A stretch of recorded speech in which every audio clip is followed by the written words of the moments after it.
নমস্কার বন্ধুরা, সোনাই রান্নাঘরে তোমাদের সবাইকে স্বাগত জানাই। আজ আমি তোমাদের সঙ্গে একদম একটা অতি সাধারণ রেসিপি শেয়ার করব। বেঁচে যাওয়া ভাত নিয়ে কিন্তু আমরা কম বেশি মোটামুটি সবাই খুব চিন্তায় পড়ে যাই। যাতে তোমাদের আজ সেই চিন্তা না করতে হয় তার জন্য আজকের এই ভিডিওটা আমার করা। আমি এখানে আজকে শেয়ার করব তোমাদের সঙ্গে ভাত ভাজার রেসিপি। এখানে আমি নিয়েছি বাসি ভাত, আমার সকালকার ভাত বেঁচে গেছিলো, সেটা দিয়ে আমি আজ বানাচ্ছি। আর নিয়েছি একটা মাঝারি সাইজের আলু কেটে, দুটো ছোট পেঁয়াজ, একটা মাঝারি সাইজের টমেটো, আর নিয়েছি 4 থেকে 5টা মতো কাঁচা লঙ্কা চিড়ে। এবার একটা প্যান খুব ভালোভাবে গরম করে তাতে দিয়েছি পরিমাণ মতো সর্ষের তেল। তেলটা ভালোভাবে ধোয়া ওটা গরম হয়ে গেলে তাতে দিয়েছি একটা তেজপাতা, একটা শুকনো লঙ্কা, অল্প পরিমাণ গোটা গরম মশলা আর একটু পরিমাণ কালো জিরে। এবার এই ফোড়নটা ভালোভাবে হয়ে এলে এতে কিন্তু দিয়ে দেব কেটে রাখা আলুগুলো। কেটে রাখা আলুগুলো দেওয়ার পরেই আমি এখানে দিয়ে দেব কেটে রাখা পেঁয়াজ, টমেটো আর কাঁচা লঙ্কাটা। এবার এই সব উপকরণগুলো ভালোভাবে হালকা করে কিছুক্ষণ নাড়াচাড়া করে নেব।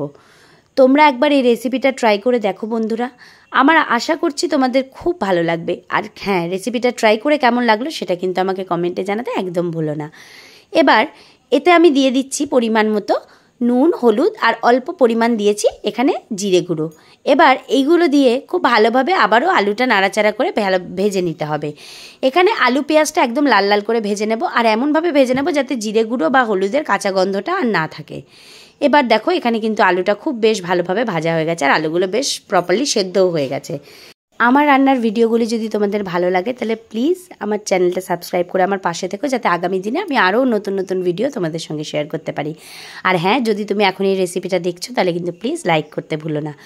এবার এই আলুগুলো প্রপারলি ভাজা হয়ে গেছে। এবার এখানে আমি দিয়ে দেবো বেঁচে যাওয়া ভাতটা দিয়ে আবারও খুব ভালোভাবে এখানে নাড়াচাড়া করে নেব। তবে হ্যাঁ, ভাতটা অতিরিক্ত এখানে ফ্রাই করার দরকার নেই, শুধুমাত্র নুন আর মশলার ফ্লেভারটা যেন ভাতের মধ্যে ঢুকে যায় সেইভাবে এখানে নাড়াচাড়া করতে হবে। এটা আমি মিডিয়াম ফ্লেমে প্রায় 4 থেকে 5 মিনিট মতো হালকা করে নাড়াচাড়া করে নিয়েছি।